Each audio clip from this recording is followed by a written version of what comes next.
এই মুহূর্তে নির্বাচন কমিশনে আছেন সহকর্মী কাউসারা চৌধুরী কুমু। সরাসরি যাব তার কাছে। কুমু, নির্বাচন কমিশনে চলছে দেশের 23তম রাষ্ট্রপতি নির্বাচনের আনুষ্ঠানিকতা।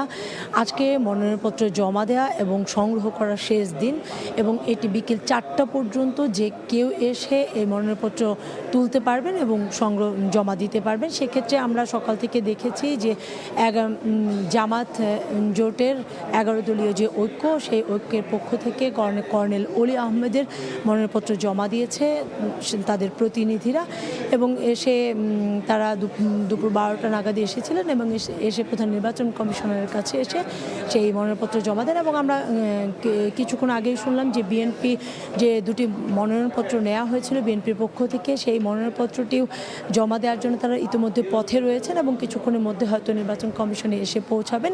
এবং বিএনপির পক্ষ থেকে যেহেতু দুটো নিয়েছিল এবং ইতিমধ্যেই তারা নিশ্চিত করেছেন যে রাষ্ট্রপতি পদে তারা কাকে মনোনীত করেছেন, সেই হিসেবে কিন্তু একটি মনোনয়নপত্রই জমা দেওয়ার কথা রয়েছে বিএনপির। এর বাইরে এখনো পর্যন্ত আর কোনো দল অথবা কোনো গোষ্ঠীর পক্ষ থেকে কিন্তু কোনো মনোনয়নপত্র জমা দেয়নি। তার অর্থাৎ ধরে নেওয়া হচ্ছে যে দুটো সরকার দল এবং বিরোধী দলের বিরোধী জোটের পক্ষ থেকে দুটো মনোনয়নপত্র জমা দেওয়ার হবে সব শেষ পর্যন্ত। তবে যেহেতু বিকেল 4টা পর্যন্ত সময় আছে, সেই সময়টি পর্যন্ত নির্বাচন কমিশন অপেক্ষা করবে এবং তারপরেই তারা সাংবাদিকদের জানাবেন যে আসলে রাষ্ট্রপতি নির্বাচনের জন্য কয়জন প্রার্থী নিশ্চিত চূড়ান্ত হলো। এবং যেহেতু তার 16 তারিখেই যাচাই বাছাই আছে, আর 18 তারিখে যদি কেউ চায় সেক্ষেত্রে প্রত্যাহার করতে পারবে। আমরা জামাতের যে জোট আছে তাদেরকে বলেছিলাম, প্রশ্ন করেছিলাম যে তারা প্রত্যাহার করবেন কিনা। তারা বলছেন যে না, তারা মূলত ভোটে অংশগ্রহণের জন্যই মূলত এসেছেন এবং ভোটে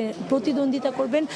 হারা জিতা বড় কথা নয়, যে গণতান্ত্রিক যে ধারা, সেই ধারাকে অব্যাহত রাখতেই মূলত তারা নির্বাচনে অংশগ্রহণ করবেন, যার কারণে শেষ পর্যন্ত তারা ভোটে থাকবেন।